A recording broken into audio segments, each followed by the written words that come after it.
Some people say it makes me real prickly, but and some people say all beekeepers are all prickly because the bees are always pricking on them, you know. So it's so, but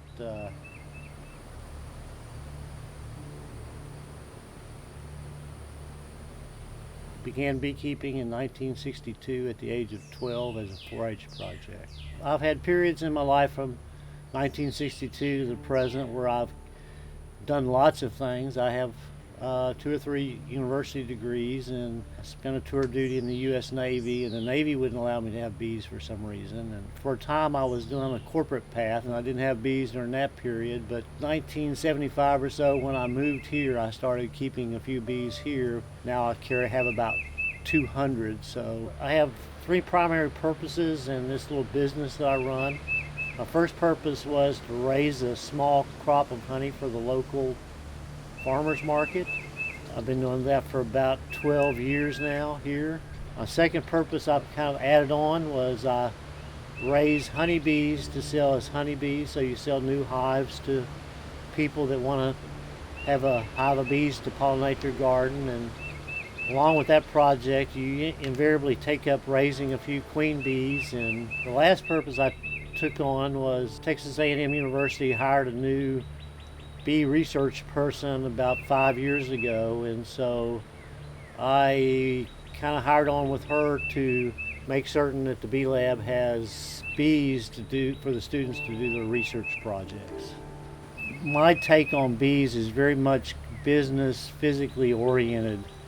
I'm not an entomologist by training, so actually lots of the bee biology, bee behavior stuff is stuff that's really I'm not really familiar with. So actually, although I'm assisting the students who essentially are new to beekeeping, a lot of times I get as much information coming back from them as to the biological aspects of the bees that I'm really not savvy to.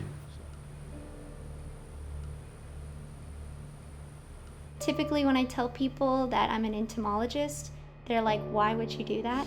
But when I tell people I work with bees, they're like, oh, that's cool. Because bees just have this social stigma of being very like a good insect, and I want that to be the case. Because whenever people have a positive view of bees, more people care, and I want them to continue to care so that we can help the bee population stay healthy. Because a big part of our research is working with beekeepers, going out to their hives and doing research and collecting from their hives. So you have to maintain and those relationships and go out and find people who are willing to help you. And luckily, the beekeeping community is really welcoming. So. When the average non-beekeeper related person thinks about bees in the US, they think about these hippie social justice warrior activists. And yeah, there are some of those, but for the most part, it's really hardworking, selfless people that are just working hard to make sure that we're all fed. Such a large amount of our agriculture depends on honeybee pollination services. And we're not even talking about honey and wax and other things that we take directly from the bees, but just the bees' presence in the field, moving pollen around and fertilizing flowers for the food we eat, and even non-food crops as well. Additionally, as humans, we brought honeybees to the US. If you look at it that way, we're morally obligated to take care of what we brought. My favorite part of being a beekeeper is problem solving. I absolutely get this charge out of encountering a colony that has a problem, and they all have a problem at some point, and figuring out what the problem is and fixing it is something that just never gets old for me. So actually it's kind of a nice combination of not just physical activity, but also kind of mental activity. And really, at some level, if you're around really serious beekeepers, you kind of get to the idea to a certain degree there's a little spiritual characteristic too. You know, the bees themselves are kind of reflective of human life in a certain way, and that they're a social insect, just like people are social animals, and so to a certain degree, you can get to the point to where there's beekeeping is kind of like going to church in a way. It kind of is.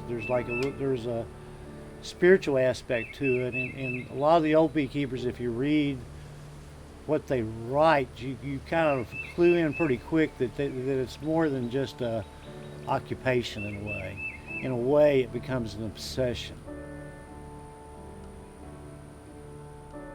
I just really appreciate how organized they are. They're so mathematical. You look in the hive, you see all this geometry. There are no taskmasters, telling the bees what to do, but they just seem to know, they have to build, they have to go collect food, they have to defend at the right times, and it's so easy to humanize them in a sense, because it just seems like they're thinking complex thoughts and are able to calculate and engage in these thinking processes that you would ascribe to something else like human beings or so-called higher animals, so to speak. There's a debate about the concept of altruism, that is giving up your own well-being or reproductive ability for the sake of others.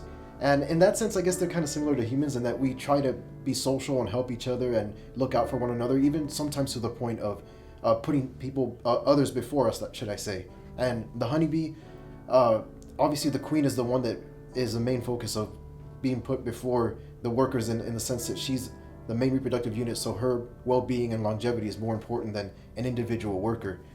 We don't necessarily have a comparable system, but the general to think we do.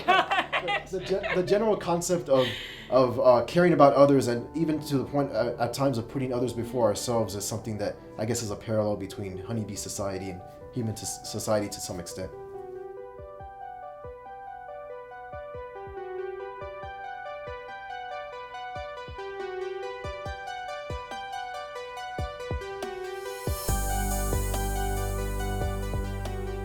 A lot of times when the media portrays, there's a lot of positive media out nowadays, but a lot of times honeybees also portrayed very negatively. All the killer bee incidents really gets people afraid of bees whenever a bee flies past their shoulder or lands on them. In reality, when that's happening, it's probably a forager bee that's exhausted from her trip, and she's just trying to find a place to rest and take a breath before she flies back home or find her next flower. So my one message is to not be afraid of them. If it's a single foragers landing on you, it's okay. You don't have to hit them. If hitting them will actually aggravate the situation, because it would make them defensive and sting you as a response. But if you leave them alone, they won't want to sting you because it costs them their lives. So that would be ideal.